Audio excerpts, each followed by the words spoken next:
I was actually curious, have y'all ever invented anything? I have not. I don't consider myself that cool. Although, if we're talking about music, I would say I've written songs, had a band, but Yeah. nothing invented, I would say. What about you guys? Mine's not really a personal invention. Executive producer Izzy and I were chatting one day. We're chatting about breakfast foods. And in the UK, there is this breakfast spread known as yeast extract. And it's very love or hate it. People either love or hate it. And I think us Brits are known for liking said paste. And she's got me onto putting it on peanut butter. I think it's one of the greatest things ever invented. Sounds delicious. I didn't invent it, but it's something I think about a lot. Most breakfasts, I think about it. Nice. So we've covered music, food. Sam, do you have anything? I haven't invented anything, but I'm getting married soon, so I have been doing a craft project, and there's kind of an Nice. interesting invention for people who don't want to use real flowers for their wedding because they're very expensive. These are wood flowers, so they look nice. like real flowers. They're soft too, but you dye them, and there's no actual, soil or anything in here, but it looks nice as a centerpiece. Those are brilliant, Sam. Thank you so much for sharing. I Thank love a good you. show and tell. We should have show and tell every single week on technology now, shouldn't we? I think so. I think we should add it into the block, into the script. I'm Michael Baird. I'm Aubrey Lovell. I'm Sam Jarrell, and welcome to Technology Now from HPE.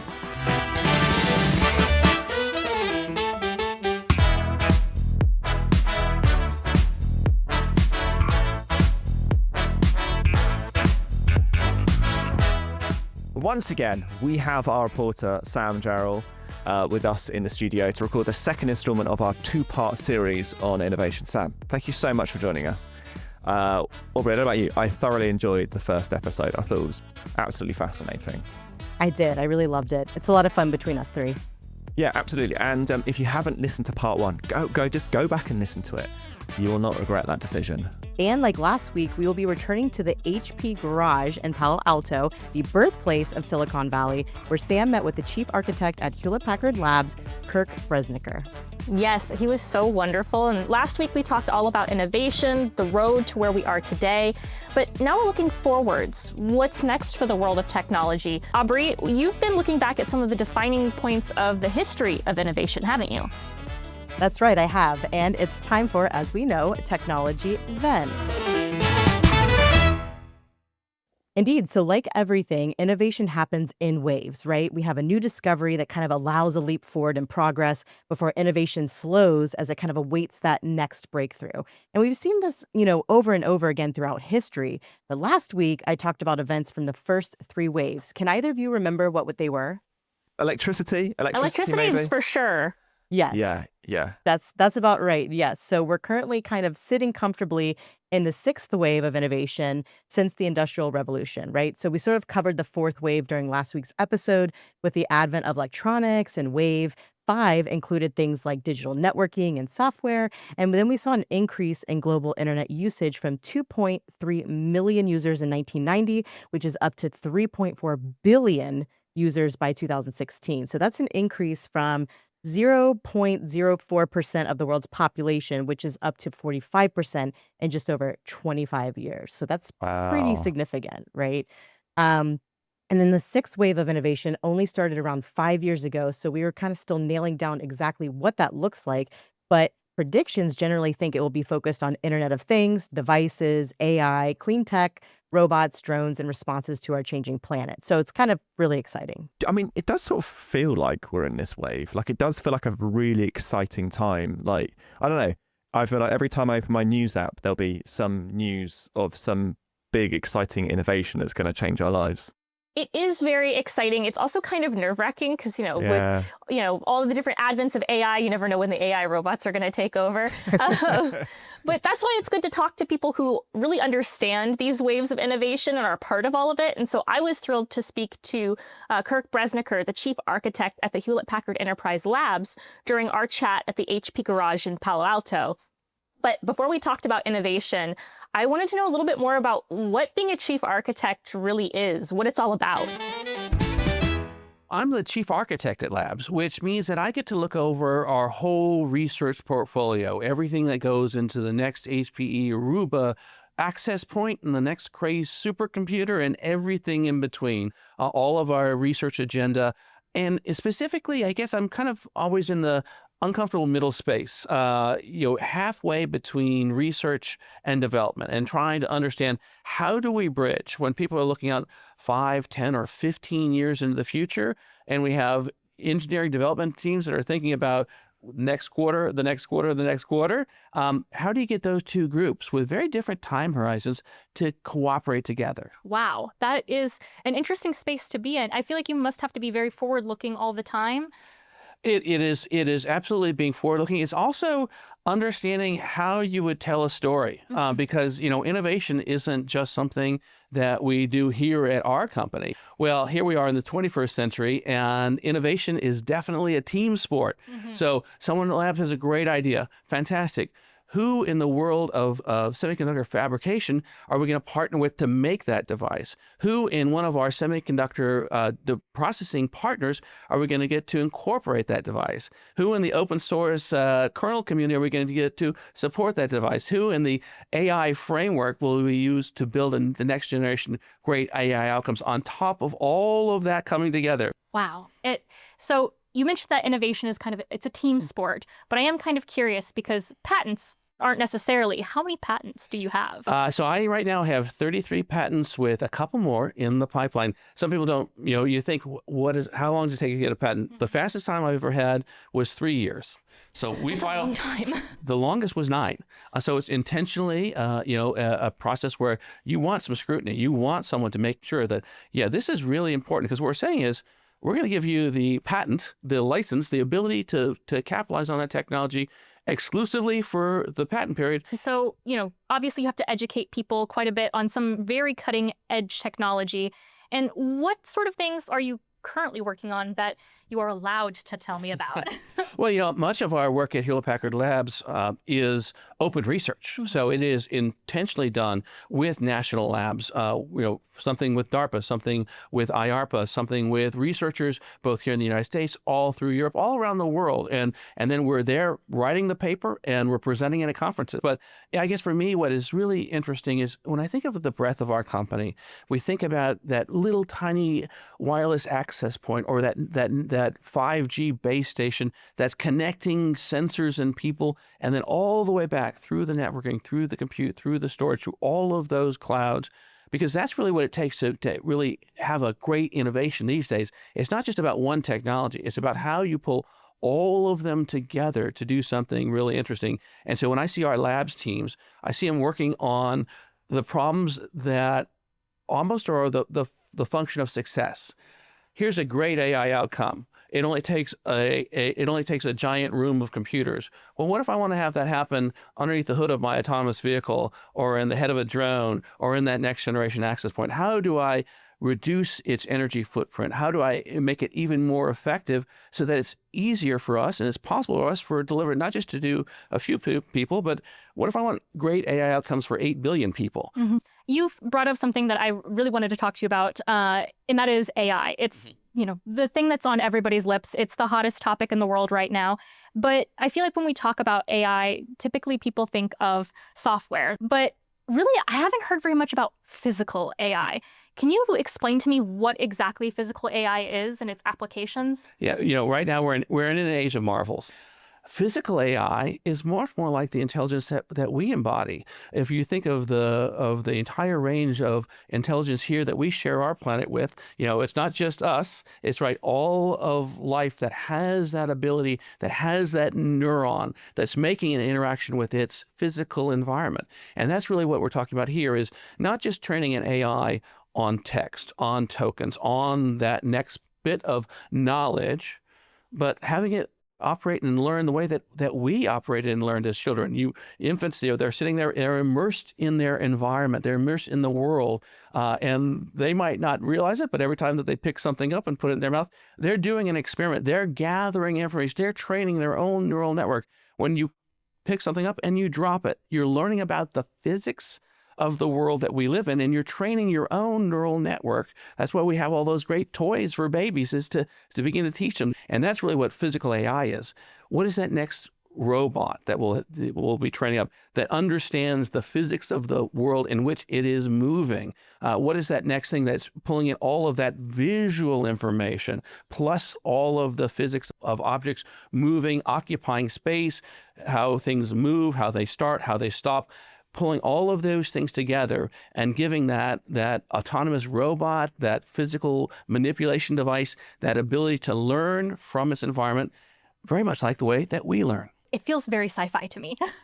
How close do you think that we actually are? Well, I think we're being motivated by the fact that we've used up all the information. So all of the language has been digested. It's really that next opportunity for us. And in many ways, we might find that it is a completely new and novel and complementary way for us to train our AIs. And then we'll also have these AIs now that are being trained because they live and occupy and exist in the same three-dimensional world as we do. Or maybe they'll be the first ones that are really trained and natively occupying in environments that we cannot exist in. So, having an AI that learns what it's lived to at the bottom of an ocean trench, have an AI that learns to live and is trained in the vacuum of space. Okay.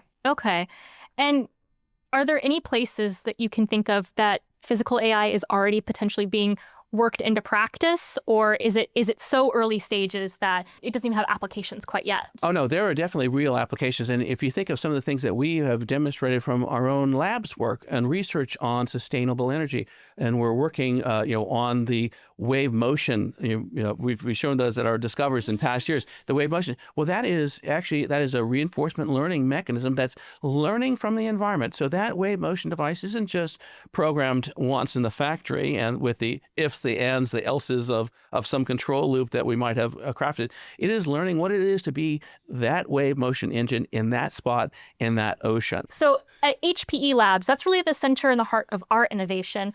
Where do you see the tech world and even our innovations going in the future? We're definitely the ones looking out 3, 5, 10, or 15 years.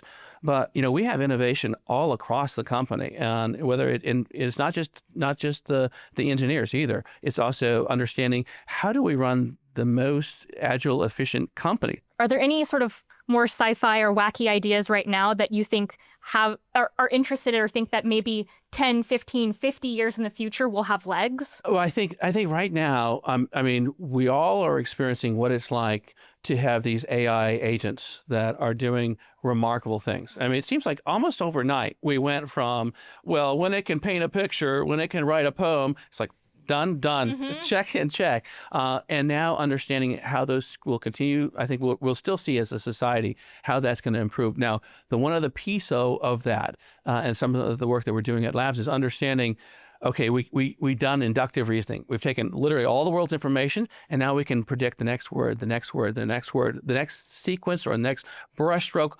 Fantastic inductive reasoning. Take a large amount of information and generate the patterns behind it. What we don't necessarily have right now is deductive reasoning, the logical reasoning that we have in mathematics, in theorem proving. And so understanding how we'll begin to bring in those technologies and what compute devices are necessary for those types of calculations that might be quantum inspired, but some of those breakthrough computational approaches being brought in to complement what we see with the large language models, especially given how voracious they are for resources. So I'm going to be transparent. Whenever I hear about quantum computing, it goes way over my head. Can you just give me what's the couple of sentence explainer on what quantum computing is? And then I want to know how it's supposed to maybe work with AI. Yep, absolutely. So we'll go back to 1982, Richard Feynman, Nobel laureate, probably the most famous physics teacher in the history of the world. And back in 1982, he said, the world isn't classical, damn it. It's quantum. So if you want to simulate it, it better be quantum mechanical. And by golly, it looks like a good problem because it's not going to be easy. And he was right on both accounts. And so really what we're talking about quantum computing is how can I use quantum mechanical behavior in order to simulate quantum mechanical systems. And why I care about this is because that's how we're going to get the next material science breakthrough, the next great pharmacological breakthrough, next battery chemistry. Thank you. That was very helpful. So then I'm curious, because it seems like we're not there yet then with it. How far off is proper quantum computing? So I think that this is part of the work that we're doing in labs. As a matter of fact, we were doing the basis of quantum computing is something we call a qubit, which is the smallest system that exhibits all these quantum mechanical behaviors and that we can control and then harness to do a quantum mechanical calculation.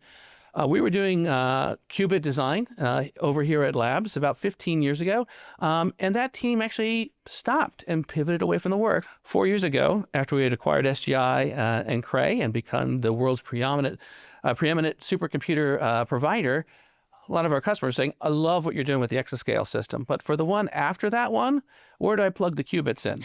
Where do I integrate quantum computation into this? Because I really want to do this. I want to have all the physics and science I can do today, plus quantum. And so that's really where we started. We want to re-engage with the quantum technology community globally, and that's where I got to hire a small team and made some critical hires, and we began to explore what is it like for us to have the world's fastest supercomputer combined in with these quantum devices for computation. And so that's where we are right now. We wrote a position paper, how to create a quantum supercomputer. How do you scale from the tens of quantum devices we have today to the 10 million we'll need to in order to affect one of these real problems? So Kirk, we've talked a lot about different innovations. We've talked about quantum computing. You've told me that innovation is a team sport. I want to know, what innovation outside of quantum computing are you most excited for in the next 20 years? I think I'm really excited when we can take our human intelligence, our human intuition, embody that in a physical AI device and have it go where we can't.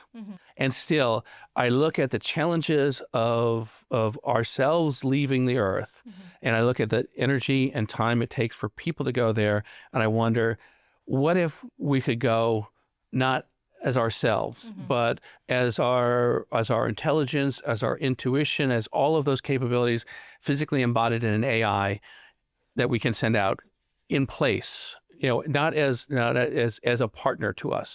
And I think for me, that's the real interesting thing, when humans can leave the Earth, at least in our intuition, in our understanding, in our belief, in our aspirations, embodied in something other than our own selves, and still feel that direct participation and kinship with expanding out human knowledge into whether it's the bottom of the ocean or deep into space, understanding how we will move forward. Hopefully also as we spend time to heal the Earth, because we still want to understand how to live here and thrive here, but understand, again, how we expand out. So for me, that embodied intelligence heading out into the far reaches of space, crossing the emptiness of the void, but carrying humanity's spark forward. I don't know about you, but one of the things that really struck me was the line, innovation is a team sport. Did that strike you, Sam? It did. I mean, we're standing in the HP garage, and even the initial oscillator invention that is in the background there happened only because of the support that Bill and Dave had, and that continues on today. You can't just do everything by yourself. It truly is a team sport to bring these things forward. Definitely. And I think there's something to that as well, right? Because if it is just one person, it's only from one person's experience and viewpoint. But when you do have a team, and an innovative team at that, working around the clock to do these types of things, it just makes sure your outcome's stronger. And I think you see that with AI, totally. right? Like we talk about that a lot around your inputs are only as good as your outputs. And if the inputs are, being programmed with all these different perspectives and information versus it coming from one source, it's going to be a stronger AI. Yeah, and when he said basically we've used up all the information, I think sort of what he was alluding to is that these large language models, we've fed in as much information that's freely available. Yeah. But Sam, I think that the sort of conversation around physical AI was quite interesting. The fact that actually, okay, we've sort of looked at all the text-based or maybe all the information that's available on the internet digitally, but actually if we can send an AI out into the physical world and they can interpret the physical world and learn about the physical world like a baby will learn about the world, actually what innovations come out of that? Probably a robot that can help you do the dishes. Yes. Yes. But it sounds like you'll have to teach them first. Open the dishwasher, just slot it in. Like, See, little Michael, we robot put it into intern. the universe. say robot intern, Sam. Yeah, because you'll have to teach it. Same way they don't have to learn, basic things like a baby, but you might have your robot intern for a while that can only wash the dishes before it can, maybe cook or something. See, Michael, we put it into the universe. It's happening soon. It's an exciting time, isn't it? Like I said at the top of the show, I feel like we're in the middle of something, and it's very exciting. I agree. Now, there was one thing which Kirk said that I thought was particularly interesting about how long it can take to hear about all of these breakthrough discoveries all the time. But for most inventions, it's actually a bit of a slower process. Once I was in the back of a conference room sketching out some ideas because there was this new kind of customer, a service provider, an internet service provider. And so we were listening to them. I was sketching out on my green engineering pad. This is about 1998.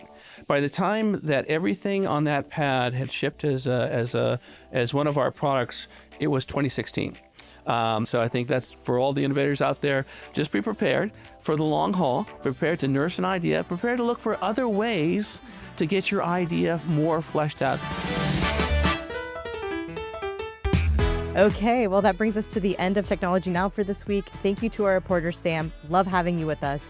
And our guest, Kirk Bresniker, thank you so much. And of course, to our listeners, thank you so much for joining us. Yes, and if you've enjoyed this episode, please do let us know. Rate and review wherever you listen to podcasts. And if you want to get in contact with us, please send us an email to technologynow@hp.com. And don't forget to subscribe so you can listen first every single week.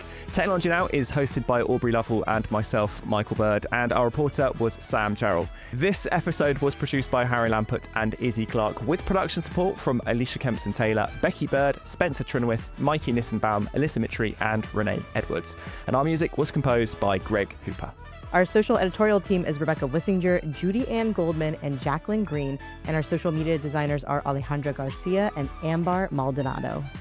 Technology Now is a Fresh Air production for Hewlett-Packard Enterprise. And we'll see you at the same time, the same place next week.